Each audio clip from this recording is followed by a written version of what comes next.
Shalom. Memasuki bulan Mei, doa saya kiranya Bapak Ibu Saudara sekalian tetap dalam keadaan sehat, tetap semangat, tetap menaruh pengharapan di dalam Kristus Tuhan. Pagi ini saya ingin sama-sama mengajak kita semua membuka firman Tuhan dari kitab Nabi Yesaya pasal yang ke-40 ayat 29 sampai dengan 31. Bukalah kitab manual saudara, bukalah kitab digital saudara, Yesaya 40 ayat 29 sampai dengan 31. Saya akan bacakannya buat kita sekalian. Demikian firman Tuhan, Yesaya 40 ayat 29 sampai dengan 31. Dia memberi kekuatan kepada yang lelah dan menambah semangat kepada yang tiada berdaya. Orang-orang muda menjadi lelah dan lesu, dan teruna-teruna jatuh tersandung. Perhatikan ayat 31 berkata demikian, tetapi orang-orang yang menanti-nantikan Tuhan mendapat kekuatan baru. Haleluya. Mereka seumpama raja wali yang naik terbang dengan kekuatan sayapnya. Mereka akan berlari dan tidak menjadi lesu. Mereka berjalan dan tidak menjadi lelah. Terjemahan sehari-hari berkata demikian, tetapi orang yang berharap kepada Tuhan. Artinya orang-orang yang menanti-nantikan Tuhan bukan secara pasif, tapi punya pengertian orang yang berharap kepada Tuhan. Orang yang bergairah, menantikan sesuatu dengan penuh pengharapan. Itulah sebabnya renungan firman Tuhan hari ini berkata, milikilah pengharapan. Sekali lagi, milikilah pengharapan. Ada pepatah berkata demikian, burung perlu udara untuk dia terbang. Ikan perlu air untuk dia bisa berenang. Pepohonan perlu tanah supaya dia bisa berakar dan bertumbuh kuat. Manusia butuh pengharapan supaya dia bisa melewati masa-masa yang sulit ini dan tampil sebagai pemenang. Puji Tuhan. Nah, saudaraku yang kekasih dalam Tuhan, hari ini saya mau sampaikan sekali lagi betapa pentingnya orang punya pengharapan. Ada seorang profesor hewan melakukan sebuah percobaan terhadap 2 ekor tikus sehubungan dengan yang namanya pengharapan ini. Ya, ekor tikus yang pertama ditaruh di sebuah ember yang tidak terlalu besar, ada airnya, lalu tikus itu dicemplungkan di sana dan ditutup rapat-rapat. Lampu semua dimatikan dalam keadaan gelap gulita. Tikus yang kedua dicemplungkan di ember yang lain dengan air juga, lalu ditempatkan di daerah yang terang benderang. Ternyata ada perbedaan yang luar biasa, yang sangat signifikan. Tikus yang pertama di tempat ember yang ditutup dengan rapat, sinarnya tidak masuk, lampu semua dimatikan, gelap gulita. Ternyata dalam waktu yang relatif singkat, tikus itu mati tenggelam seketika. Karena dia merasa tidak ada pengharapan, tidak ada jalan keluar ya. Beberapa saat saja dalam percobaan kurang lebih sekitar 3-5 menit, tikus itu mati tenggelam karena dia tidak punya pengharapan. Sebaliknya, tikus yang kedua yang ditaruh di sebuah ember di daerah yang terbuka, terang benderang, ternyata punya daya juang yang lebih lama. Diperkirakan dalam percobaan yang dilakukan oleh profesor tersebut kurang lebih sekitar 36 jam atau 3 hari kurang lebihnya dia bisa bertahan. Kenapa? Karena dia punya pengharapan. Dia seakan-akan melihat ada jalan keluar yang bisa dia capai. Walaupun akhirnya dia juga mati, tapi dia punya pengharapan yang membuat dia punya daya tahan yang lebih lama untuk melewati masa-masanya yang sulit. Nah, saudaraku yang kekasih dalam Tuhan, sekali lagi kita ada dalam masa-masa yang sulit seperti yang firman Tuhan katakan dalam 2 Timotius 3. Ketahuilah bahwa pada hari-hari terakhir kita akan ada di masa-masa yang sukar. Kita sedang ada dalam masa seperti itu. Kita tidak bisa pungkiri, baik laki maupun perempuan, tua muda, kita mulai rasanya capek menghadapi masa-masa seperti ini. Pandemi COVID yang membuat kita stay at home sekian lama, berpanjang lagi. Kita sepertinya jenuh dan sebagainya. Kita rasa mulai lelah, mulai capek. Tapi dengar firman Tuhan hari ini, Alkitab berkata ketika kita punya pengharapan, maka kita akan mendapat kekuatan yang baru. Haleluya. Dengan singkat saya mau sampaikan ada 3 keuntungan yang akan kita peroleh kalau kita punya pengharapan di dalam Kristus. Saya bacakan sekali lagi ayat firman Tuhan dari Yesaya 40 ayat yang ke-31 berkata demikian. Tetapi orang yang berharap kepada Tuhan akan mendapat kekuatan yang baru. Ini keuntungan yang pertama. Artinya apa? Dulu mungkin kita pernah kuat. Awal-awalnya kita mungkin semangat. Tetapi seiring waktu berjalan, kita punya stamina mulai kendor. Kita punya semangat mulai pudar. Kekuatan kita mulai merosot. Gak beda lah seperti kita pada waktu masih kecil. Kita seringkali dihimbau, didorong oleh orang tua kita. Nah, gantungkanlah cita-citamu setinggi langit. Bermimpilah hal-hal yang besar. Tapi seiring waktu berjalan, ada tantangan, ada hambatan, ada masa-masa sulit yang menerpa rumah tangga. Dan sepertinya cita-cita kita jatuh berantakan. Impian kita buyar. Dan sepertinya dunia runtuh. Saya mau katakan pada hari ini, jangan cepat-cepat menyerah, jangan cepat-cepat putus asa. Dengarlah firman Tuhan. Alkitab berkata, orang yang berharap kepada Tuhan, dia akan mendapatkan kekuatan yang baru. Saudara, hari-hari ini saya pikir kita semua punya yang namanya handphone. Kita punya handphone sekali waktu pernah lowbat, bukan? Dan apa yang kita lakukan ketika handphone kita lowbat? Apakah itu akan dibuang? Sini, saya akan tangkap. Tentunya tidak. Setiap handphone yang lowbat mestinya dicas ulang supaya dia full lagi powernya. Begitulah kehidupan kita sebagai manusia normal. Ada waktu-waktunya kita lowbat. Ada waktunya kita masalahnya drop, jenuh, bosan dan sebagainya. Dalam keadaan seperti itu, jangan putus asa. Jangan merasa dunia runtuh. Jangan merasa semua jalan tertutup. Mari dicas kembali. Datanglah kepada Tuhan. Milikilah pengharapan. Dan engkau akan dapat kekuatan yang baru. Ada yang berkata sama saya, Pak Nelson, saya sudah coba begini, saya sudah coba begitu, tapi akhirnya mentok, akhirnya gagal. It's okay. Jangan menyerah sekali lagi.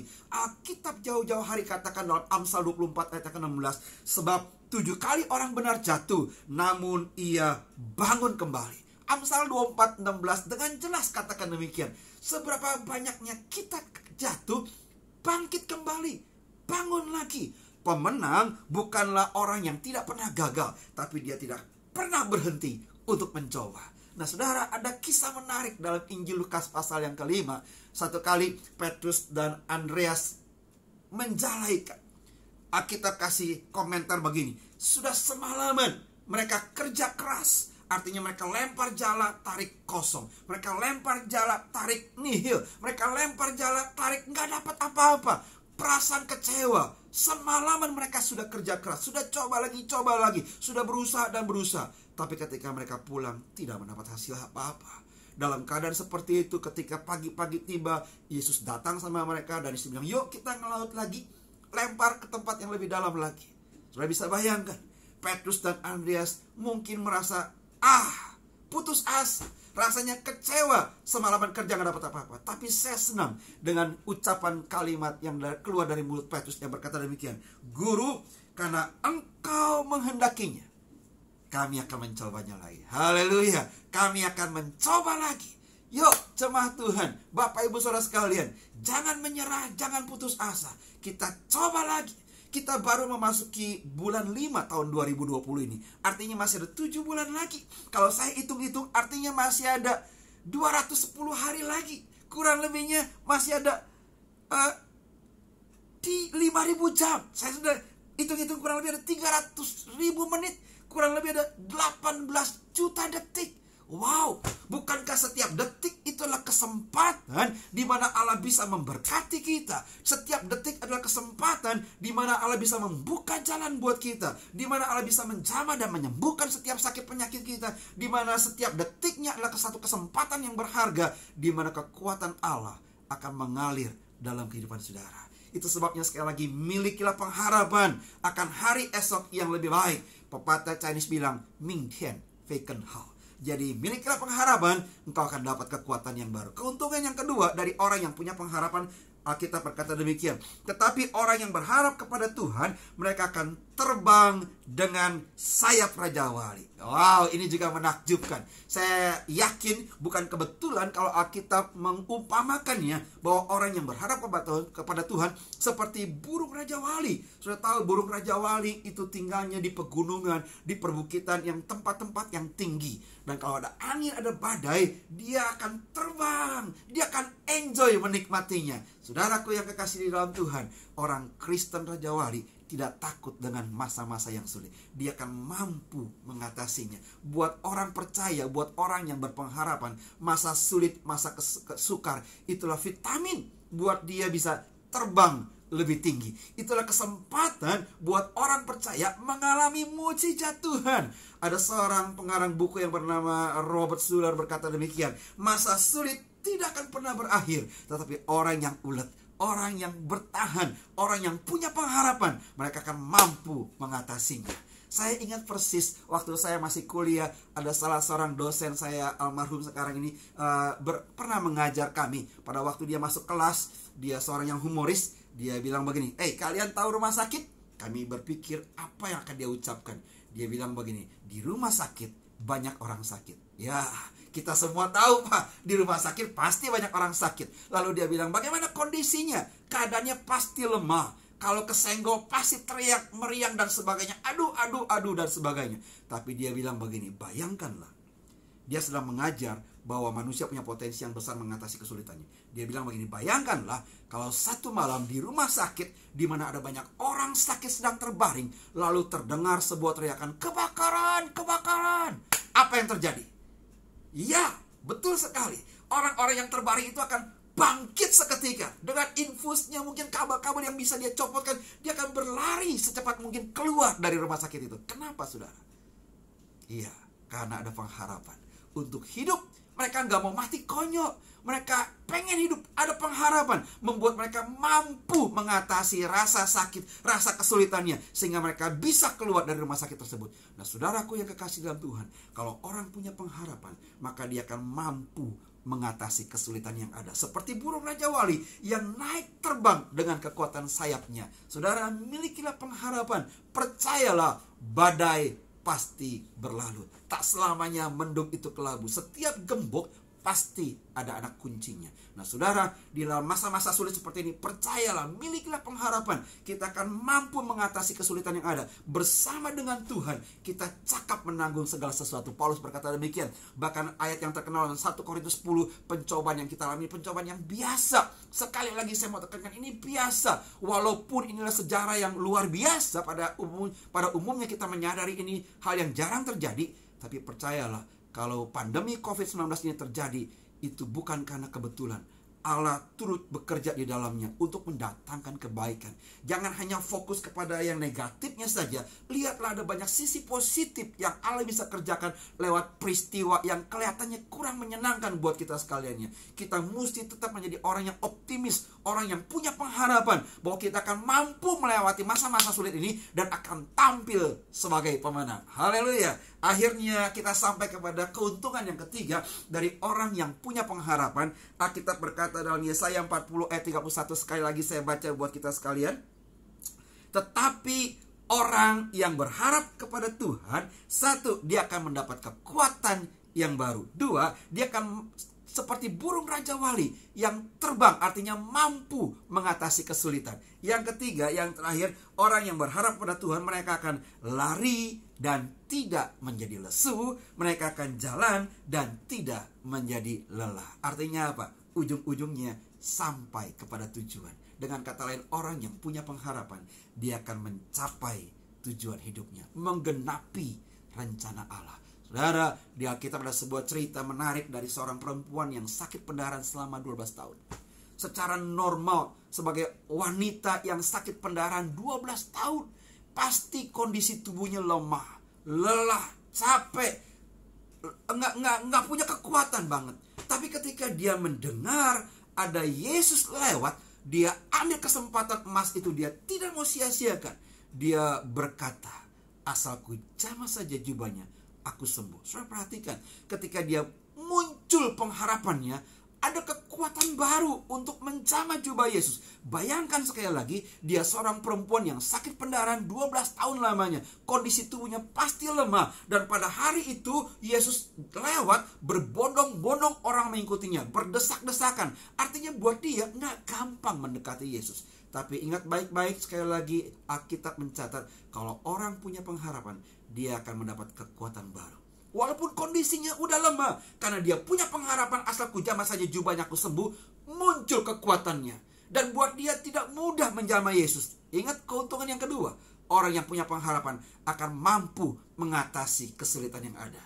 Dan yang ketiga, akhirnya dalam kondisi yang begitu rupa, dia punya pengharapan untuk menjamah jubah Yesus. Dia lari tidak lesu, dia jalan tidak lelah. Artinya dia mencapai tujuannya, dia jamah jubah Yesus. Dan Alkitab catat dia disembuhkan. Saudaraku yang kekasih dalam Tuhan, jangan lupa ayat firman Tuhan dalam Yeremia 17 berkata, orang yang mengandalkan Tuhan. Terjemahan sehari-hari bilang, orang yang berharap kepadaku akan kuberkati selalu. Ia bagaikan pohon di tepi sungai yang mengalir. Ia tak takut musim kemarau. Haleluya.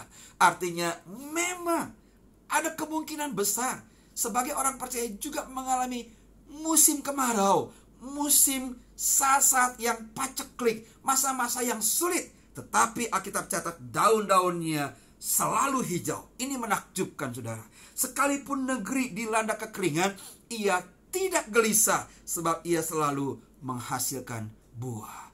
Ada janji buat orang yang mengandalkan Tuhan. Ada janji buat orang yang tetap dan terus-menerus punya pengharapan di dalam Kristus. Dia boleh jadi mengalami musim kemarau, dia boleh jadi mengalami masa-masa yang sulit, tetapi daunnya akan selalu hijau, akan selalu menghasilkan buah. Saya percaya dengan sepenuh hati, buat orang yang percaya sepenuh hati kepada Kristus sebagai Tuhan dan Juru Selamatnya, ada kekuatan baru akan mengalir dalam kehidupannya.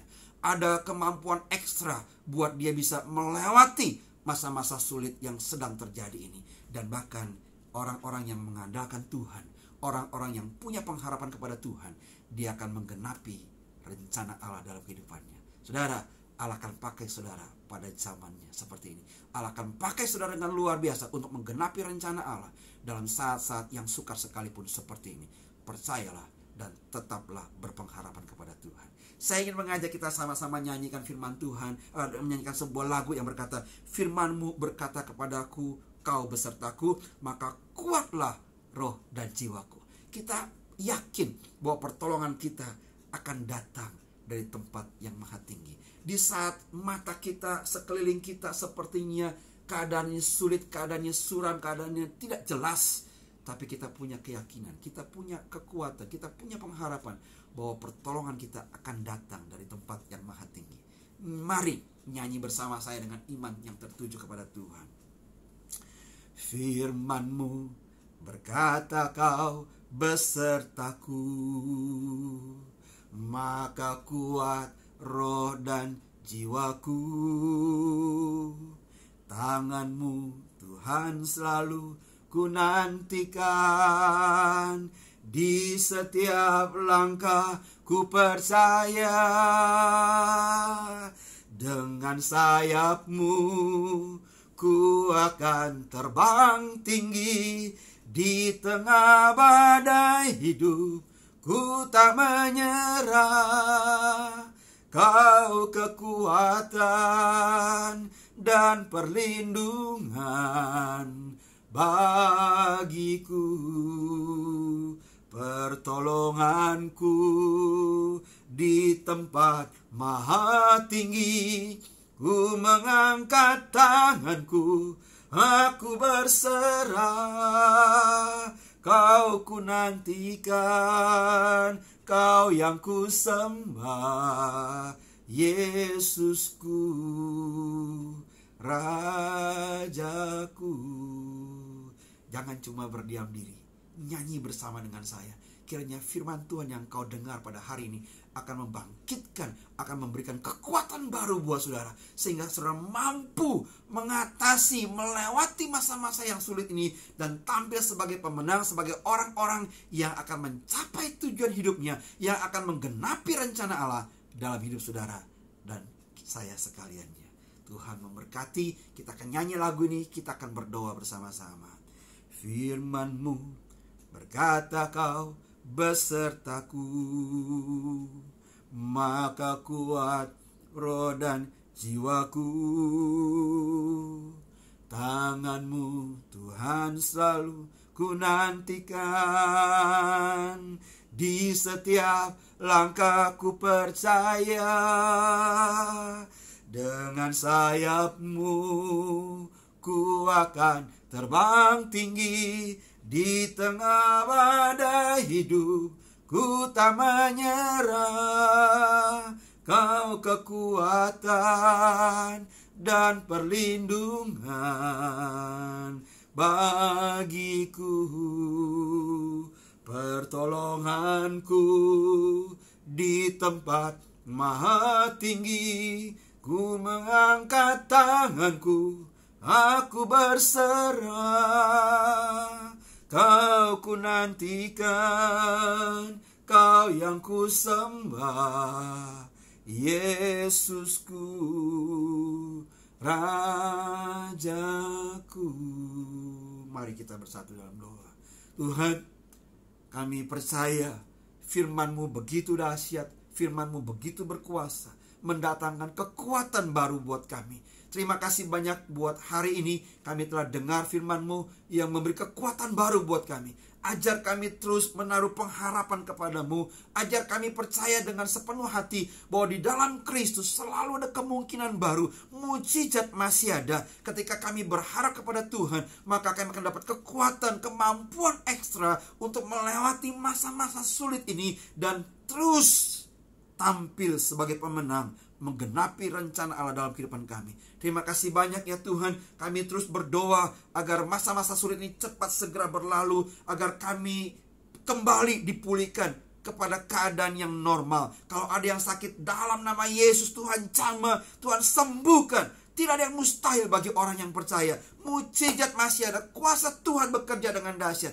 Sembuh, sehat seperti sedia kala. Kalau ada yang mulai lemah, putus asa, mulai khawatir tentang hari esok, hamba berdoa demi nama Yesus, bangkitkan kekuatan mereka pada hari ini. Bangkitkan pengharapan mereka hari ini, supaya mereka bisa menatap hari esok dengan gagah perkasa. Bersama dengan Kristus, kami akan lakukan perkara-perkara yang besar. Tuhan tolong kepada rumah tangga yang mungkin income-nya mulai berkurang. Mereka-mereka yang mulai mengalami pemasukan yang berkurang, yang di PHK. Tuhan, kami berdoa, kuatkan mereka. Kiranya mereka percaya terus bahwa Allah punya rencana yang indah, yang mungkin hari ini kami tidak mengerti. Tapi setelah masa-masa sulit ini akan lewat, kami melihat pelangi akan muncul dalam kehidupan kami. Tangan Tuhan akan bekerja dengan luar biasa. Allah tidak tinggal diam. Allah sangat peduli. Allah mengerti dan Allah siap menolong kami tepat pada waktunya. Kami yakin pertolongan kami akan datang tepat pada waktunya. Terima kasih banyak Tuhan buat hari ini. Berkati setiap para pendengar. Sekali lagi Tuhan, buat kami tetap berharap kepada Tuhan. Kami tidak pernah mau berpaling kepada yang lain. Jangan sampai iman kami lemah dan mundur dan berpaling kepada yang Tuhan. Tolong kami supaya kami kedapatan setia sampai pada akhirnya. Penderitaan yang kami alami, kesulitan yang kami hari-hari ini tidak sebanding dengan kemuliaan yang Tuhan sudah siapkan buat kami. Kami percaya hari esok pasti jauh lebih baik. Tuhan sudah bekerja. Kalau Tuhan sudah tolong melewati masa-masa yang lalu, kami yakin Tuhan akan bekerja dan pasti akan menolong masa sekarang dan yang akan datang. Terpujilah nama Tuhan. Kami mengucap syukur dan berterima kasih di dalam nama Yesus Kristus. Mari jemaat yang dikasihi Tuhan, terimalah berkat-berkat yang berkelimpahan dari Allah. Terimalah kasih dari Yesus Kristus yang senantiasa mempersatukan kita. Dan terimalah penghiburan, pimpinan dari Roh-Nya yang kudus. Dari sekarang ini sampai Maranatha, Tuhan Yesus datang yang kedua kalinya. Demi nama Yesus, kami berdoa dan mengucap syukur. Haleluya. Sama-sama kita katakan, amin, amin, haleluya. Tuhan Yesus memberkati. Sampai jumpa di lain kesempatan. Amin.